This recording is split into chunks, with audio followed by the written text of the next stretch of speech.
Welcome to this explainer. Look, if you hear the word philosophy and instantly picture a bunch of dusty old books and boring academic lectures, well, think again. It is actually this incredibly active, totally dynamic quest to understand the very reality we're living in right now. Today, pulling from some amazing materials by the Philosophy Foundation, we're going to explore what philosophy truly is. I love how the philosopher Wilfrid Sellers puts it. He describes the ultimate aim of philosophy as trying, and I quote, to understand how things in the broadest possible sense of the term hang together in the broadest possible sense of the term. Like, wow, that is just an incredibly epic, beautiful vision, isn't it? We're basically taking all these seemingly disconnected parts of our world, our inner thoughts, our society, the whole universe, and searching for those invisible threads that tie the whole shebang together. Section 1. Defining the undefinable. So bringing a massive concept like Sellers down to earth? Yeah, that's notoriously difficult. Finding a perfect, neat little definition for philosophy is practically impossible because it's so deeply personal and tied to culture.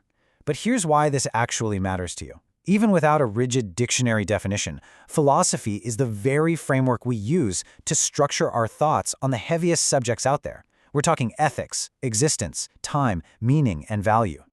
And hey, you definitely don't need a PhD to get this. Just take it from Adam. He's 11 years old. He says, in philosophy, it's not that there are no answers, it's just that the answers are very difficult to find. How grounding is that? The answers are out there, but the journey to actually get them, that requires some serious patience and careful thought. And right on the heels of that, here is another genuinely profound insight, this time from a 10-year-old child.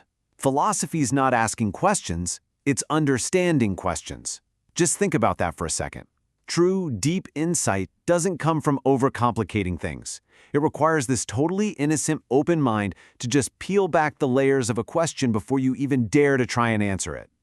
Section 2. The 4 R's Framework. Okay, so if we're going to actually explore these big questions, we need a reliable compass, right?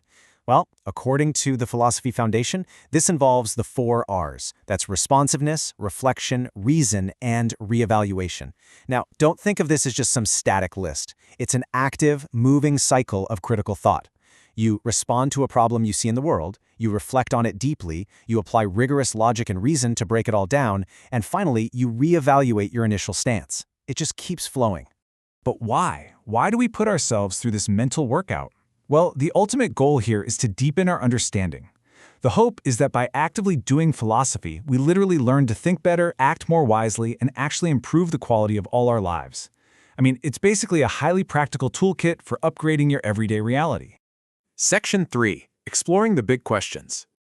All right, let's put this framework to the test, shall we?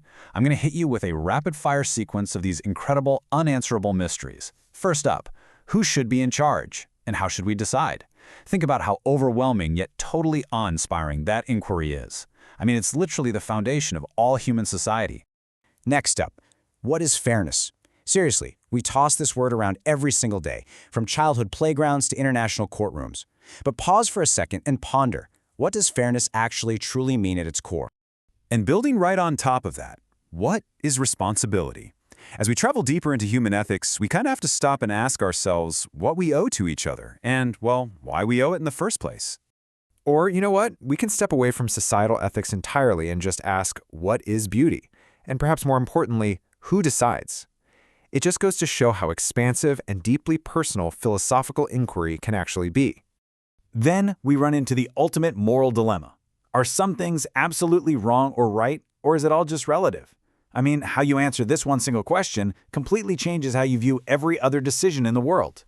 And just when you think it's all about heavy morals, we hit you with a surprising little puzzle. Is 0 a number? It seems like a super straightforward math question, doesn't it? But it's actually philosophy. It brilliantly illustrates how this way of thinking touches absolutely everything, even the very nature of nothingness itself. And finally, what is freedom? A concept that people have fought and died for across the entirety of human history. That is a massive, heavy question. Section 4. The Transformative Journey.